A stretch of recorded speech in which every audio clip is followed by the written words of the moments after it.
तो भाई रेसलमेनिया 40 ये कुछ दशकों पहले की बात है जब रोमन रेंस के पास टाइटल हुआ करता था, लेकिन एक कोडी नाम का बंदा है जिसने पूरे कह सकते हैं टाइटल रेन में आपको पानी में मिला दिया और अपने ट्राइबल चीफ को पिन कर दिया। लेकिन सबसे बड़ा सवाल ये है, क्या रोमन रेंस अब कभी चैंपियन बनेंगे या फिर ऐसी एक जॉबर की तरह हर रोज पिटते रहेंगे? तो इस सवाल का जवाब मैं आपको इस वीडियो में देने वाला हूँ, तो इस वीडियो को तो मिस बिल्कुल मत करना। तो हम सबसे पहले कुछ पॉइंट्स का यहाँ पे इस्तेमाल करेंगे इस जवाब को ढूंढने के लिए। तो भाई सबसे पहला पॉइंट है दी कॉन्ट्रैक्ट। देखो भाई, रोमन रेंस अब एक स्पेशल अट्रैक्शन है, ठीक है। वो फुल टाइम रेसलर नहीं है। उनका जो कॉन्ट्रैक्ट है वो लिमिटेड अपीयरेंसेस के लिए है। ये उनके पिछले से काफी अलग है। और भैया हम देखें कि आजकल के जमाने में साल में कुछ 2 या 3 अपीयरेंसेस करके कोई एक चैंपियन टाइटल होल्ड कर सकता है। हमने ब्रोक लेसनर के साथ देखा है, जब ब्रोक लेसनर फुली फिट थे। जी हाँ, ब्रोक लेसनर फुली फिट थे, लेकिन वो सिर्फ साल में कुछ कह सकते हैं बिग 4 पीपीवीज में ही आया करते थे। अब ये काम ना ब्रोक लेसनर के साथ कह सकते हैं चल भी गया और नहीं भी चला। फैंस को बैकलैश भी मिला, लेकिन जब भी ब्रोक लेसनर आए तो काफी बड़ी अट्रैक्शन हुआ करती थी ब्रोक लेसनर के साथ। तो हम कह सकते हैं कि एक काम तो कर सकता है, लेकिन इसका जवाब थोड़ा मुश्किल है। क्योंकि भाई अगर रोमन को फिर से चैंपियनशिप दी गई तो उसी पार्ट टाइम मॉडल पर वापस लौटना हो जिससे डब्ल्यूडब्ल्यू दूर जा चुकी है। और भाई मुझे लगता नहीं है कि फैंस खुश होंगे इस चीज से कि भाई रोमन रेंस टाइटल लेकर चला गया। फैंस ऑब्वियसली टर्न करेंगे रोमन रेंस के ऊपर, जिससे रेंस को ना वो बन चुका है। अब चाह के भी कोई रोमन रेंस को हीट नहीं कर सकता।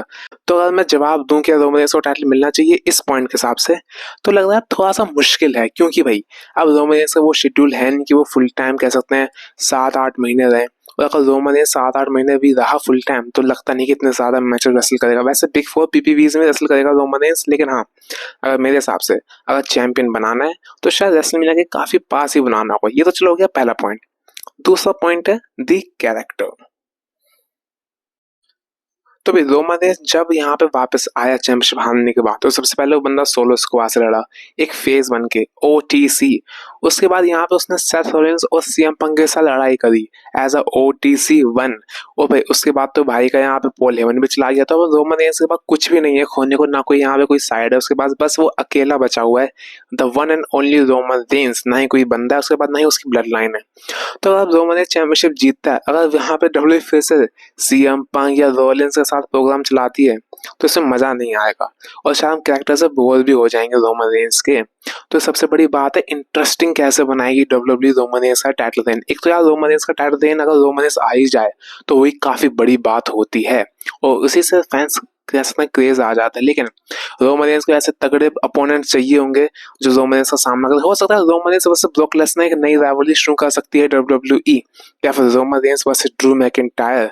और शायद ये कह सकते हैं टाइटल ड्रॉप करवाते ब्रॉन ब्रेकर को। लेकिन बात वहीं पे आ गई है, रोमन रेंस का पीछा जो है वो ये चीजें छोड़ेगी ही नहीं जो यहाँ पे राइवलरी चल रही है पंक और रॉलिंस की। इन दिन रोमन रेंस को टाइटल ड्रॉप करना ही पड़ेगा, वो भी शायद ब्रॉन ब्रेकर के हाथों।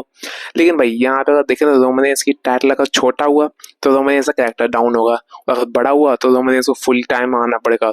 तो ये चीजें काफी मुश्किलें पैदा कर रही हैं अभी। तो तीसरा पॉइंट है कंपटीशन।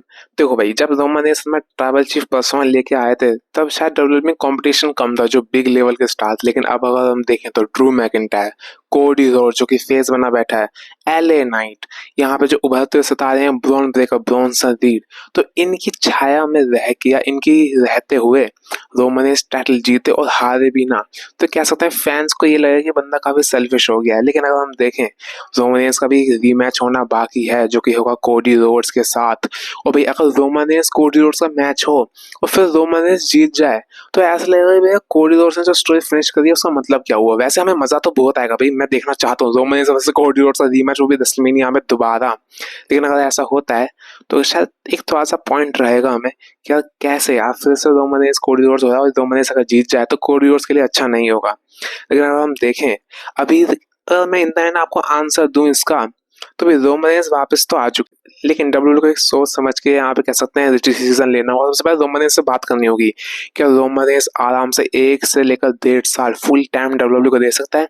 फुल टाइम मेरा कहने का मतलब है भाई मान लो तुम छुट्टी ले रहे हो, लेकिन यार तुम महीने में ना एटलीस्ट 2 बार तो आओ हर स्मैकडाउन या रो के एपिसोड में, एटलीस्ट 2 बार तो आओ। अगर तुम आओगे ना तो इतने में हमें मजा आ जाएगा। और मेरे ख्याल से 7 से 8 टाइटल डिफेंसेस करो साल के, तो मुझे काफी अच्छा लगेगा, हम लोग काफी ज्यादा कैसे एंजॉय करेंगे। बाकी तो अगर ये डिसीजन होना तो तय है मेरे हिसाब से ना, रोमन रेंस का चैंपियन बनना तय है, उसकी आप चिंता मत करो। कोई इतना बड़ा बिगेस्ट अट्रैक्शन है, अगर वही चैंपियन नहीं होगा तो भाई काहे का WWE। बाकी तो आप मेरे से ज्यादा थ्योरीज दे सकते हो। अभी ट्राइबल चीफ खत्म नहीं हुआ है, बल्कि ये तो अभी शुरुआत हुई है एक नए कैरेक्टर आके जो कि फेस ट्राइबल चीफ है। तो भाई ये वीडियो देखने के लिए शुक्रिया, और कमेंट्स में बताएं कि आप क्या सोचते हो, क्या रोमन रेंस को फिर से चैंपियन बनना चाहिए। और भाई डिबेट शुरू के लिए कमेंट्स बताया, भैया आपको डिबेट करनी पड़ेगी यार, कमेंट्स में मैं देखना चाहता हूँ यार। बाकी तो मिलता हूँ आपसे नेक्स्ट वीडियो में, तब तक के लिए आई लव यू गाइस।